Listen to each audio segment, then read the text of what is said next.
My name is Sage Rountree. I am the founder of Comfort Zone Yoga, which is this virtual studio focused on yoga teacher development, where we're meeting today and where I love to see you in the zone. It's the free side of the space. In that space, I also offer a robust amount of online courses, which you can take for CEUs or as part of a 300-hour yoga teacher training, which is what you do after your 200-hour yoga teacher training in order to get your 500-hour Yoga Alliance registry level in place. I know that's a lot of numbers. If you have any questions about my trainings, I'm happy to answer them for you later. And Joe-Paul, who's with us today, has just created this amazing course with me at Comfort Zone on teaching trauma-informed yoga. We are here today to give you a taste of that so that at the end of the hour, you feel really confident that you can create a more welcoming and inclusive experience for your students. Toward the end of the hour, we'll talk about the course, but we want to deliver you a bunch of great context and content right now. And if you stick around to the end of the hour, we're going to give you a coupon code so you can save majorly on that course. I'll be emailing after the fact more about the course. So vote if you haven't voted yet. Let us know what concerns you when you think about creating a useful experience for your students, recognizing that almost everybody who walks into your classroom has experienced some kind of trauma in their life. Wow, Sage, we have people from all over here. Isn't that so exciting? I love it. It's a real international crew here, and I love to have all these folks who are really interested in creating the best experience possible for their students. I think it's really wonderful. Okay, JP, I'm closing the poll, and we're going to see what people think is a little scary to them. So the poll results automatically come into the chat. And there we see people are worried about triggering their students. And I know you've got a lot to say about that when you come into this trauma sensitive context. So I've introduced myself, and I will allow you to introduce yourself, but I will set it up by saying that Joe-Paul is my little teacher's pet. If you are in my email sequences, you will see a lot of Joe-Paul in there because he has come through both my 200 and my 300-hour yoga teacher training and is a very thorough and considerate teacher and worker. So he's got a little touch of overachiever to him, and as a result, I have been able to really see how the systems, the frameworks I teach have given him the tools to build already a really thriving yoga career, even though he's only been doing this since 2020 or so. But he has a long background in education. And Joe Paul, I'll let you take it from here. Thank you, Sage. Thanks for the nice introduction. And folks, it's great to be with you here in Comfort Zone. I've only visited once before, so it's nifty to be here with everyone. I'd like you all to pretend that I'm in Chapel Hill, North Carolina, which is my home. The reality is I'm in a Marriott in Little Rock, but hopefully it doesn't look like that from a distance. Yes, I began my yoga journey a number of years ago, several decades ago, but began my yoga teacher training 4 or 5 years ago with Sage. And I have continued that work. I have a day job plus my weekend job as a yoga teacher. I do management consulting in healthcare across the nation in places like Little Rock, Arkansas, where I am this week, working with a psychiatric hospital for kids. But I've been teaching yoga at the studio for about 3 years now. And Sage was kind enough to give me a prime spot for an 11 a.m. Saturday class. And so that has been my primary experience there. I've also, as part of my work and my interest, developed some specialty areas that I focused on. And then one of them is obviously trauma sensitive yoga. But I've also done some specialty work in using yoga to recover from grief, as well as for folks who have substance use disorders as part of early sobriety. So those are all things I'm interested in. I'm actually fascinated, Sage, by our results here. You and I were predicting, we got on earlier, we predicted that people would choose all of these. Yes, that's what I was thinking. All the above. But what's interesting is and we've done this workshop in person also, is that what I'm hearing from our audience here is that people are mostly afraid of triggering students. And certainly I understand that. It's that fear of I'm afraid of making things worse for someone. My response to that is You all have probably already experienced students who have emotional reactions or other things that happen in your classes, particularly if you teach yin yoga. You know how the rumor is that we all get all worked up if we're in a particular yin pose. And the notion of a student who is a survivor of trauma being triggered is a real concern. But at the same time, you have to understand who's in your classes, as well as understand that there are times where you can't prevent those things from happening.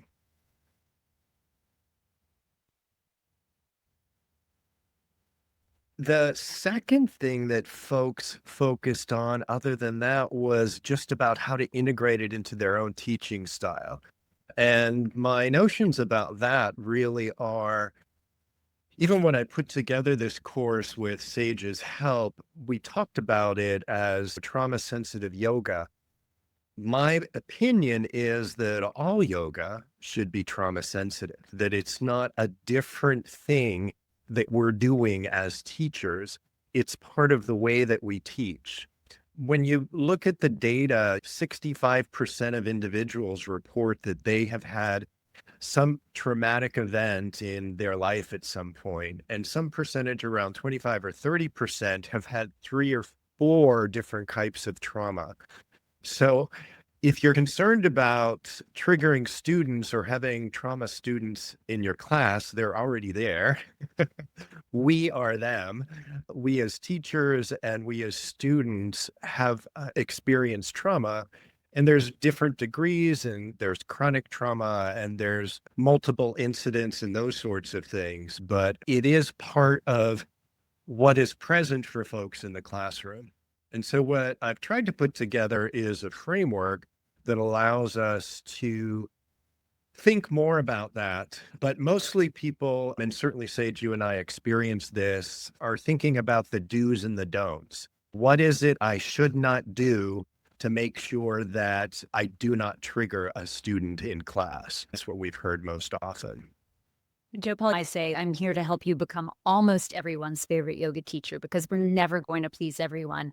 And I heard you say over and over in the weekend version of this that we taught live, like you can't really you can't promise a safe space for everyone. It's up to them. Just like it's up to our students to decide whether we're their favorite or not. You're never going to please everybody. So I think the sooner we give ourselves permission to fail, to be imperfect, but keep redirecting ourselves toward trying to do the best we can for our students, the less pressure we're going to feel and the less fear we're going to have around triggering our students. Sure. And at the same time, I did end our workshop together with a few of the things I know I keep in mind as far as what I do and don't do. So just to give people a hint about that, because everyone wants to know, what do I do or don't, or what shouldn't I do? One of the big things for me as I learned more about trauma and integrated into my work as a movement teacher is some of the things that we often do can be difficult for students. One simple example of that is asking people to close their eyes. It's very common where we'll say to folks, settle into this shape, close your eyes. And the reality is that closing one's eyes can be really frightening for some of us. If I'm a trauma survivor, I want to be able to see what's around me. Now, it's easy to take that as an absolute don't do this. And I would say that's not the case. I think one needs to be thoughtful. What my students will hear me say over and over is close your eyes if it feels comfortable. Your eyes can be open or closed, whatever feels best. Trying not to label one as better than the other is often what I'm doing. But at the same time, I have a regular cohort of students I see at 11 o'clock every Saturday. And these students know me very well. And so it is easier for me to suggest closing eyes to this group, even though I still always give folks the option. So certainly that is just an example of what that thinking about that cue is something I encourage all teachers to do in all your classes with all of your students. And so that's why it's not really different to do trauma sensitive yoga versus yoga from my perspective. Yeah. So, can you give us a quick and handy definition of trauma? Uh, there's lots and lots of them. And I'm just looking up where I settled on this. And sometimes it's helpful to give examples. My definition of trauma, which I've reworked over time, is trauma is a deeply unsettling experience that can overwhelm our ability to cope, sometimes leaving emotional, mental, and physical imprints that can stay with us long after the moment has passed. And so it's an event that's occurred to us. Each of us is different in how we respond to perhaps even the exact same kind of event. We certainly know from the research, and we teach this in the training, that there are physical as well as emotional effects of trauma for folks. And we also know from research that movement and yoga can be helpful in alleviating both the symptoms and the experiences. But when we talk about a student being triggered, again, it's not my favorite word, but it is the one we use most commonly. What's happening is the individual is experiencing or is reacting as if the event were occurring again in the present. Because it's always important to understand that our reactions to trauma are very healthy. That's what we do to protect ourselves as individuals. What becomes disruptive in our lives for those of us who are trauma survivors is that we relive or we have that reaction in the present when that situation is not occurring again. So, what we're hoping to do as teachers is twofold from my perspective. One is we don't want to do things that possibly recreate that sense or might trigger a student. So, my example earlier of telling students they have to close their eyes or that they need to be in a particular shape, commanding them rather than suggesting that to them. But the other thing, from my perspective, is that we really can allow people to gain a better awareness and a feeling of more control over their bodies after they have been traumatized. And so that's the exciting part for me about thinking about trauma sensitive yoga. It's less about the don't do these things because you're more likely to trigger people. Certainly, they're important to look at and to think about.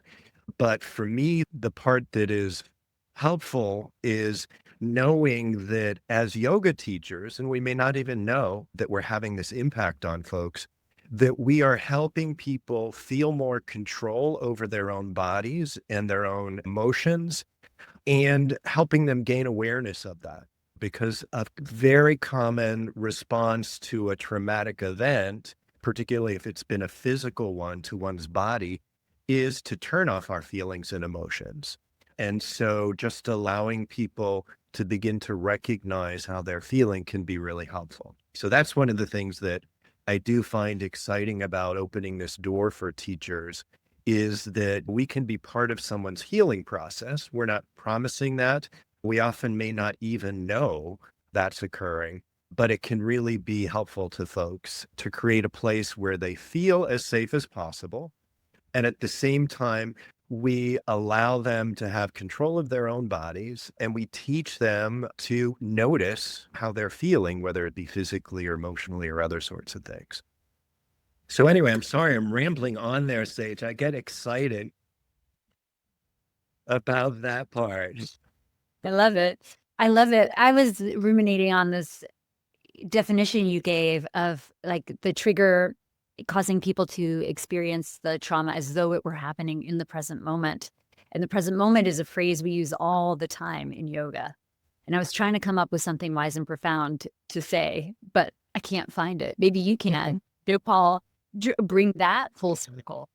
Yeah, it's the notion is we want help people to realize that they're here present in our yoga studio and they are not back in that situation. Now, this is not something we can say to folks or tell folks to do, and they can't necessarily tell themselves. Our job as yoga teachers is not to diagnose or treat people's trauma. It's not within our scope of practice, as we all know. But at the same time, we want to avoid things that might trigger folks. And again, those are some of the simple things about giving students control essentially of their own bodies and not ordering them about or telling them to shut their eyes or other sorts of things. And then make a place that's as safe as we can make it for them to move and breathe and just experience the present. And so that's what I'm hoping to help folks do as a yoga teacher, a movement teacher, is to give folks a place where that can happen. Yes, beautifully said. Deep. Yeah. Oh, it's not that profound. It really is about the biggest pieces as my framework is it contains three components. I guess we can tell people about it now, can't we? It's not a Spoil secret. it. Please share. In our training and workshop, I do cover what I think everyone else says about what you should or shouldn't do to be trauma sensitive or trauma informed. There's a number of wonderful teachers and educators out there, and I've tried to summarize some of that information so it's available to folks. But my own take on it is that I simplify it to a framework of three things: agency, awareness, and authenticity.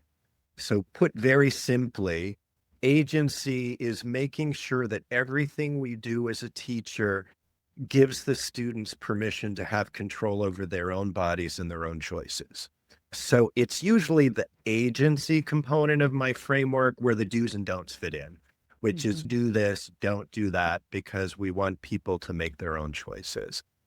Awareness is something that we all here in the comfort zone understand, is that we can help students be aware of their own bodies as we're teaching them in the movement, in the breath work. And with that awareness, sometimes it's an awareness of emotional feelings or other sorts of things. But it's just helping folks with all the things that we love about yoga.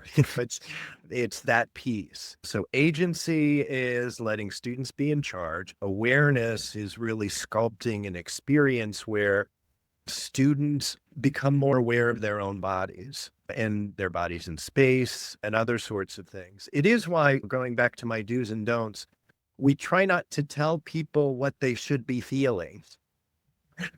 Because if I'm a trauma survivor, I might not feel anything at all.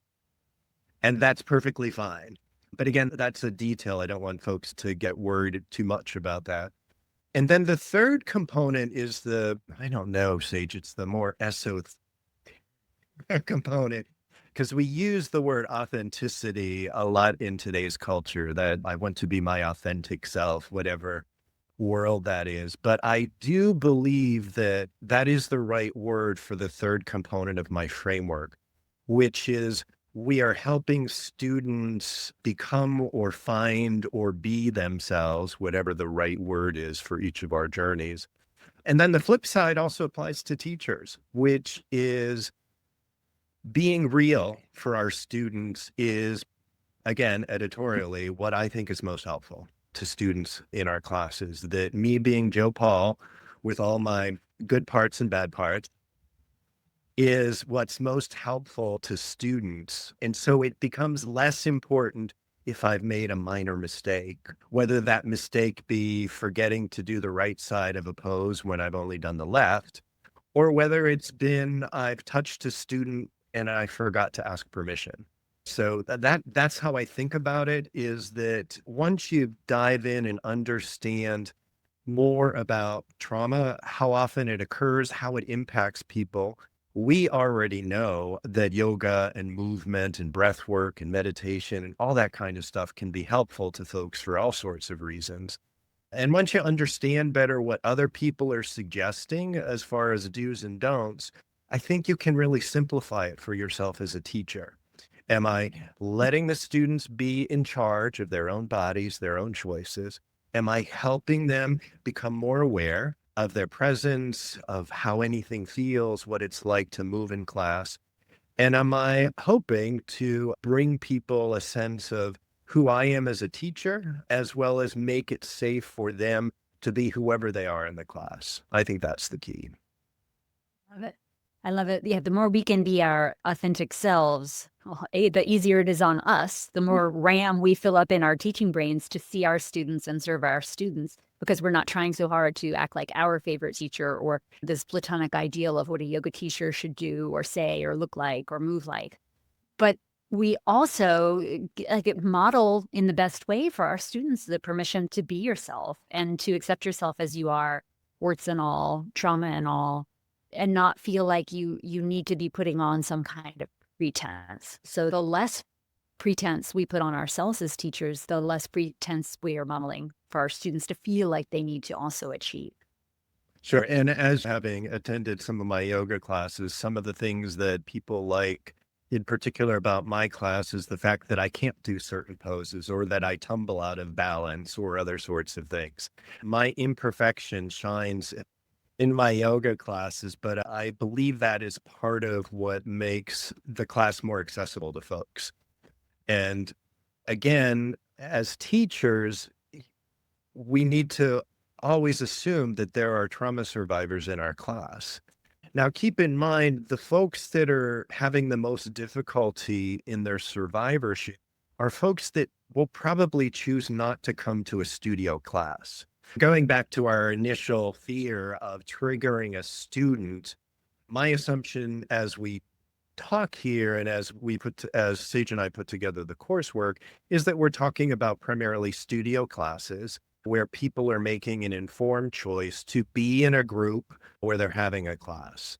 So that's very different than if you're doing one-on-one with folks who identify as trauma survivors. It doesn't change the framework I'm talking about. It just means that you're taking more of a therapeutic approach, and obviously you have to have the right credentials to do that.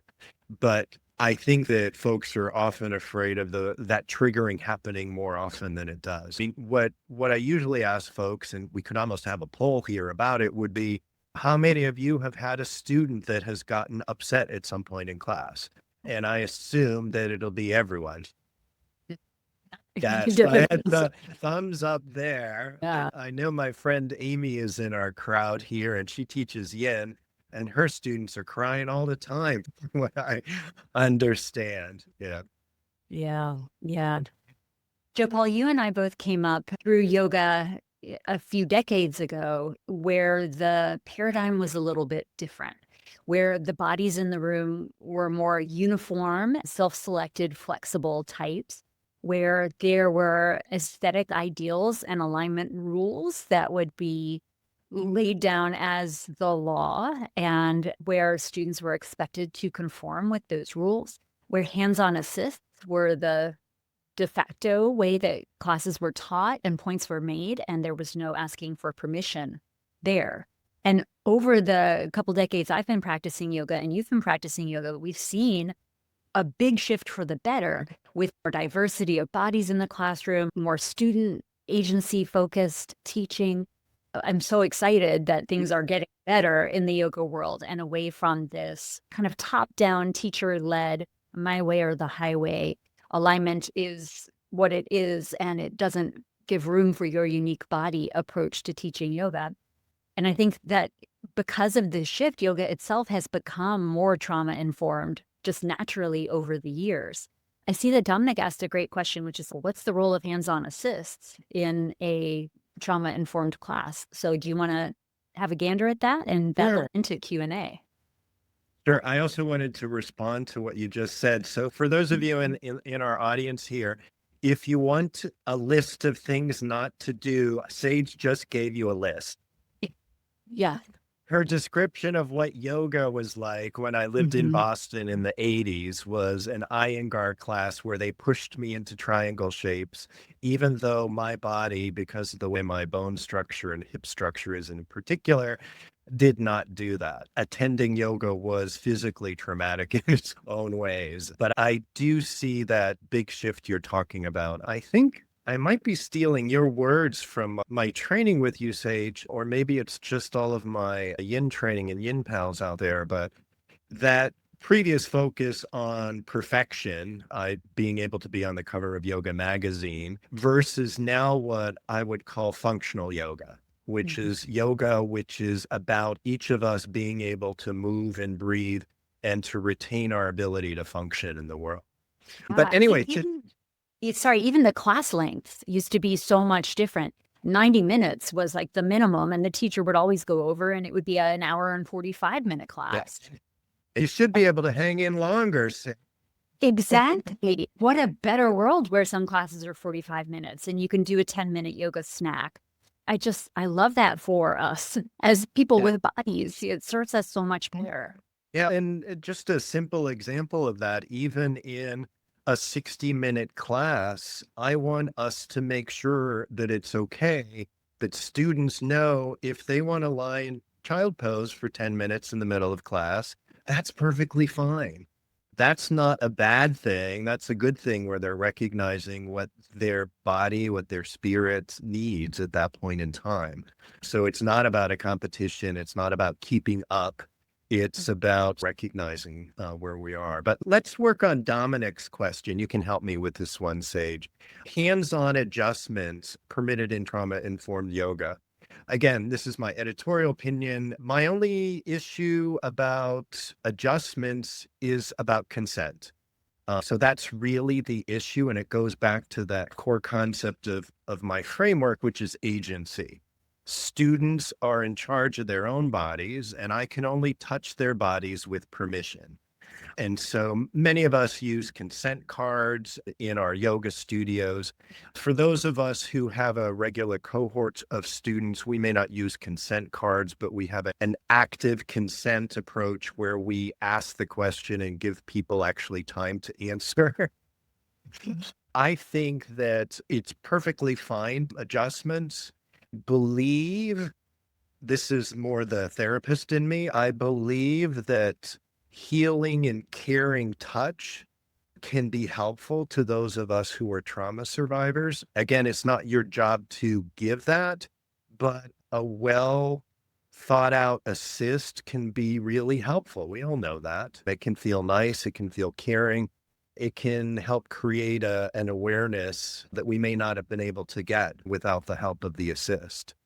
I would say also, though, as a male, I am much more sensitive. I'm much more cautious about touching people.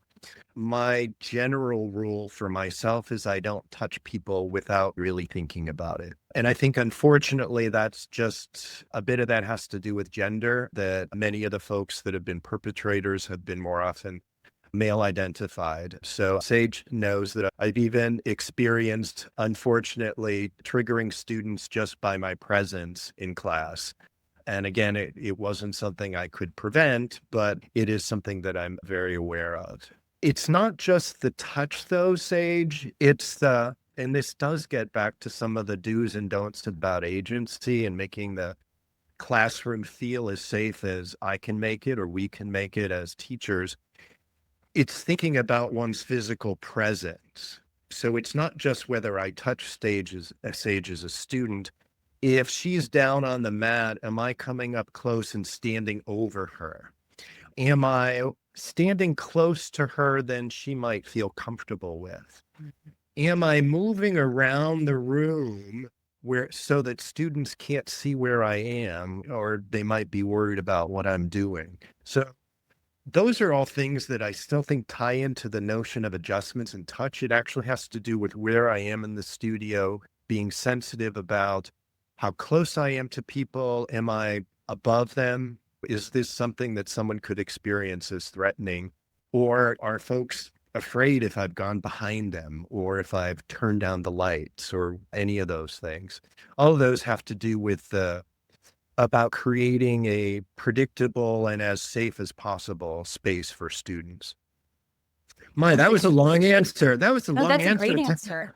Because once again, that's just good pedagogy is to make it clear what's happening, why it's happening, and what people can do about it. Yeah. If you don't feel like closing your eyes, it's perfectly fine to keep them open. You can just stare up at the ceiling, and that can sometimes be more relaxing. Sometimes when I close my eyes, they twitch. And I often hear myself saying that in class. Sometimes when I close my eyes, they twitch, and so I just keep them open. And that works fine. It doesn't even have to be in a trauma context. But I know, having been in many of your classes, especially as you were modeling this trauma sensitive approach, like you are describing what you do just before you do it. Now I'm going to go and turn the lights down a little bit. Now I'm going to walk over to this side of the room to adjust the temperature. Yeah, and I'm actually not always awake myself, but it is, and it goes back to what you certainly have written about in your books and was part of our core training about how you open class and how you set the stage. What is frightening for those of us who are trauma survivors is not being able to predict what may happen. And so one of the gifts we can give our students, which should just be part of what we do, is we tell them what's going to happen. Here's what our class is. We're going to be here for 60 minutes. We're going to start on the mat. We're going to do this or that. It doesn't need to be a list of your sequences, but it creates an expectation so that students have some idea what's going to occur over the time period that they have with you. Oh, Lydia has a question for us about Great one. music.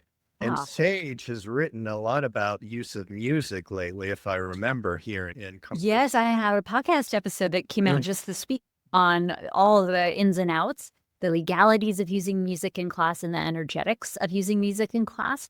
So I think it's great to go and listen to that or read it as a blog post. Lydia's question is so good. I'm going to read it out loud just for the record.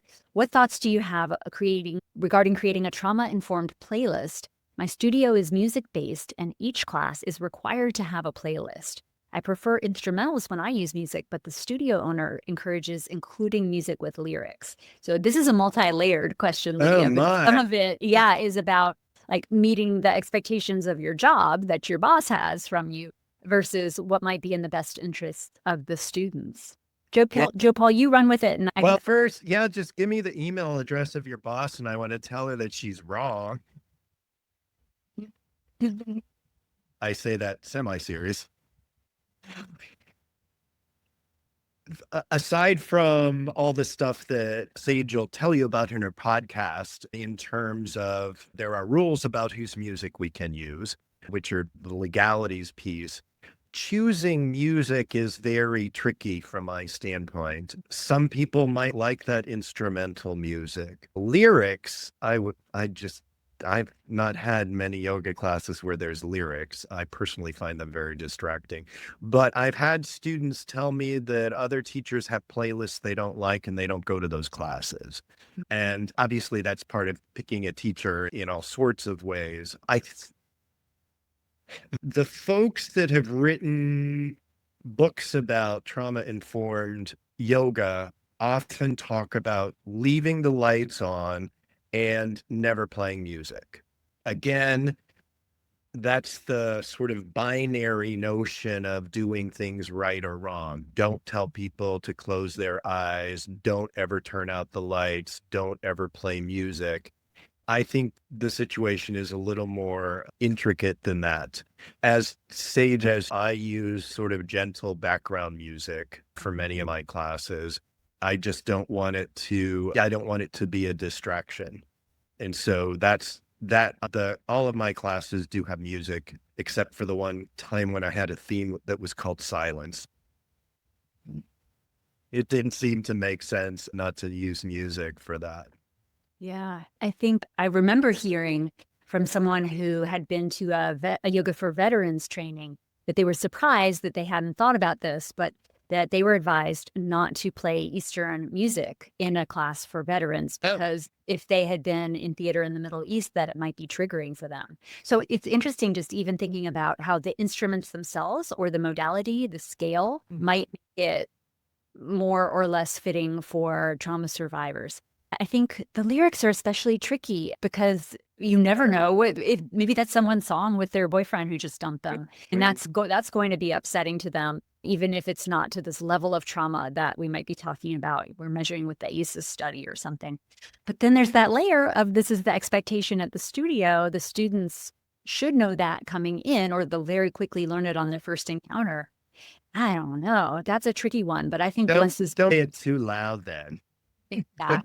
Keep it soft. I do want to remark on what our friend Amy also mentioned here, because our wonderful yoga teacher Amy is also a massage therapist.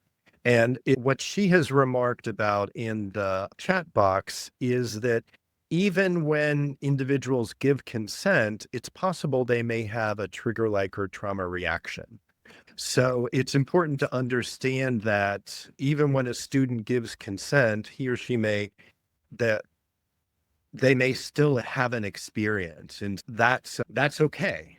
Again, I don't love the word trigger, and I guess this is the previous therapist in me. I see events like that as an opportunity for an individual to recognize what's happening to her or him. Again, that's a therapeutic framework, which is not what we're doing as a yoga teacher. But again, oftentimes we think of when folks have a trauma response, which is a nicer way to say they've been triggered, that that is bad. And my comments to that are: one, it was a perfectly healthy thing to do at the time of the event. And it now may be disruptive for that individual in the present. It may never change, or it may change over time. So in any case, Amy, thank you. Recognizing that even when we do all the right things, it's still possible that people will have some sort of emotional reaction as part of their work with us. Joe-Paul, something that you covered in the weekend training that we did that I liked how decisive you are, because the answer to almost every question was, it depends. And I think that's good. That's very trauma informed, right? Is that there was one thing that you were really hyper clear on. And I think it's the end of the train line for everybody who said, my biggest fear is that I'm going to trigger my students, and they're going to have some kind of mental health crisis in class. And please tell us what your answer is to that. What happens if the train Sure. gets to the end of the line?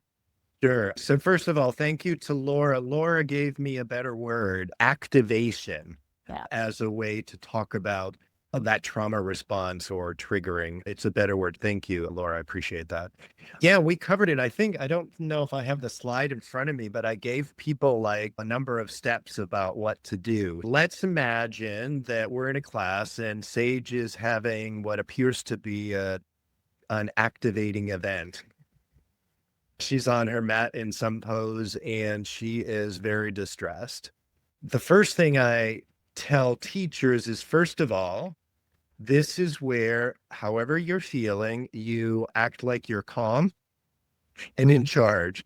That's just emergency stuff. Many of you are parents and know how to do that well. Those of you who have been trained in Red Cross or other stuff, part of the initial thing is to have that sort of blank face that doesn't let folks know whether you're terrified or not. Some of us have had more practice at that. I used to answer phones at a suicide hotline, so I'm accustomed to having exactly the same look on my face. The second thing is to quickly get a sense of, is this a medical emergency? Because I may not be able to, is this a medical emergency or is Sage just crying?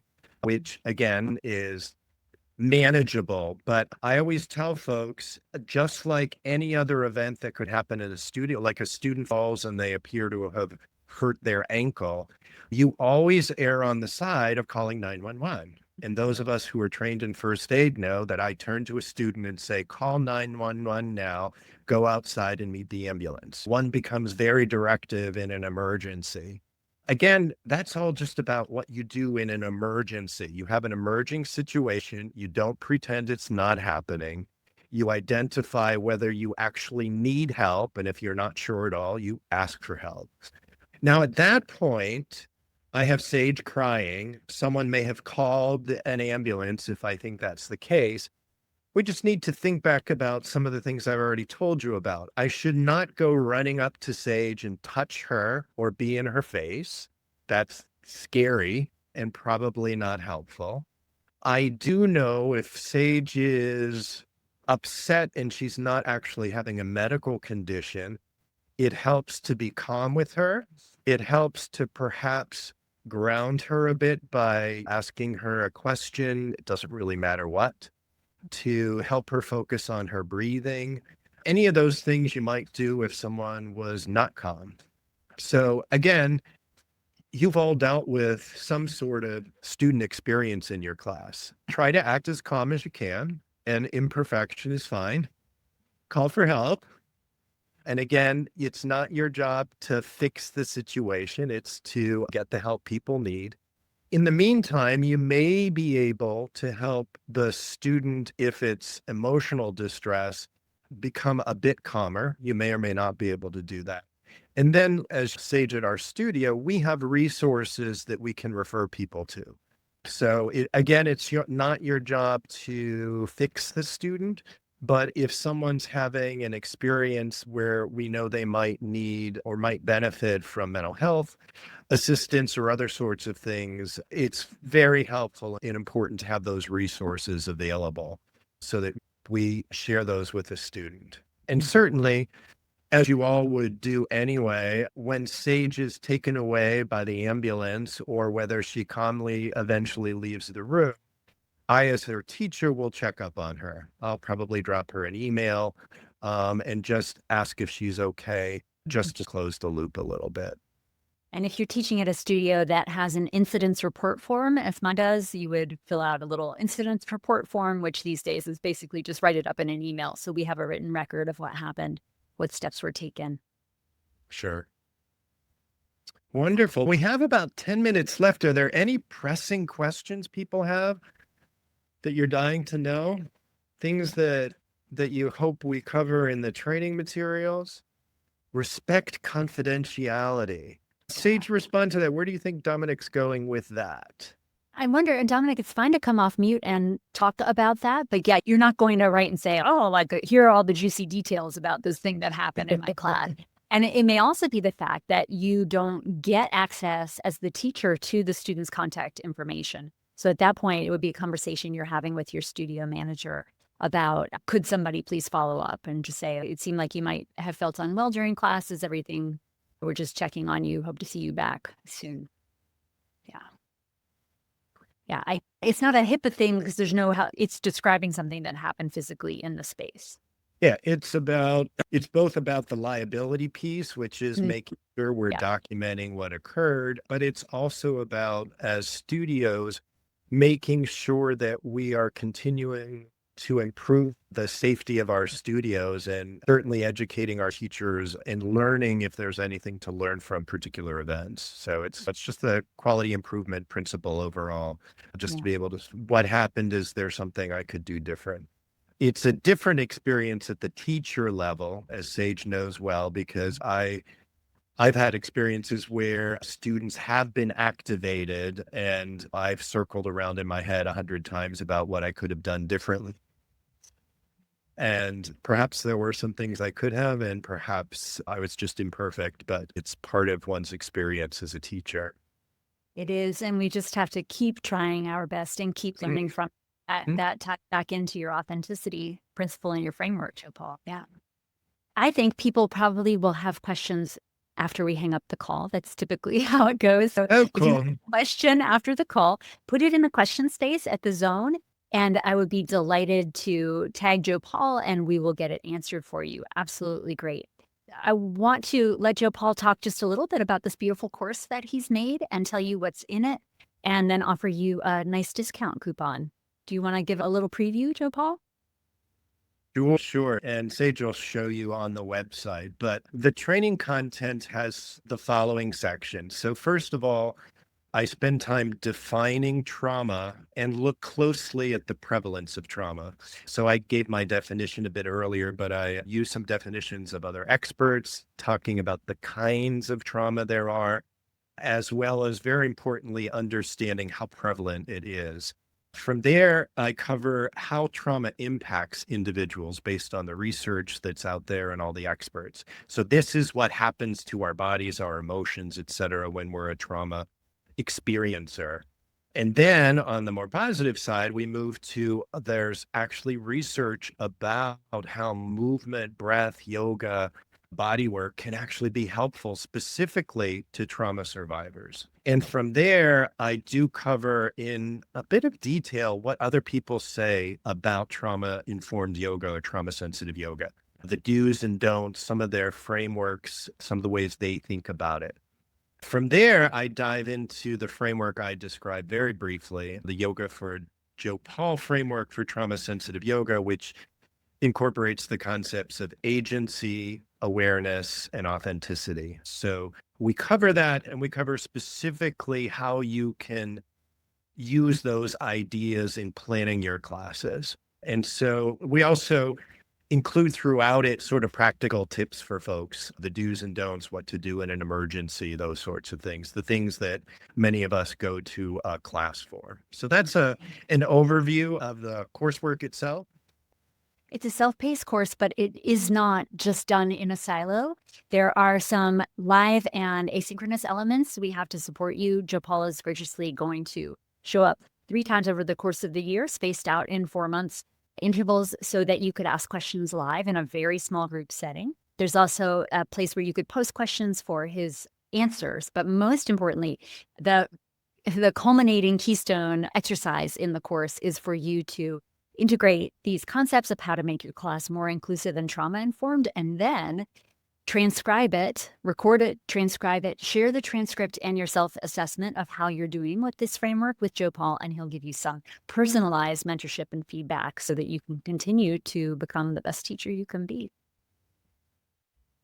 Yeah, it's a very sweet course. So this course, like many of Teaching Balance and Teaching Yin and the forthcoming Teaching Restorative, Teaching Yoga Nidra, and so on, are all 20-unit CEU options, or you can apply them toward my 300-hour yoga teacher training. And I'll email you all about that. But if you are super excited and want to learn more from Joe-Paul, you can use the coupon code Good Teacher, all one word. And that's an inside joke you'll get when you come inside the course. Yeah. Good Teacher, all one word. And we're going to give you $150 off the course just this weekend. It expires at midnight on Sunday night, at which point the course will be $400 for the rest of the month. And then it's moving up to $500 unless it's in a bundle, which is coming down the road at Comfort Zone. So if you're really interested, you want to get the CEUs, you want to work with me and Joe-Paul to be the best teacher you can be, there is a link in the agenda up top where you see the green bar moving, but I'm also going to be posting it with the recap and emailing you about it. Our next Comfort Zone Conversations call is with Sandy, and we're doing Chair Yoga Sequencing 101. That is coming up in August. And then in September, I'm doing a solo call on how to become almost everyone's favorite yoga teacher. In October, said Amy, who we've been referencing over the course of this call, is going to talk about leading yoga retreats because that is her full-time job at present, and she is going to come on and give you all the do's and don'ts about hosting yoga retreats. If that's something you're interested in, RSVP, and you'll be sure to get all the details for that. For now, I'm just saying a big thank you to Joe-Paul for sharing so freely from his expertise. I know he will be happy to answer your questions that will come to you as soon as we hang up here. So don't be a stranger to me or to Joe-Paul, and we'll see you on the next call. Thanks, everybody. Thanks, everyone. Take care.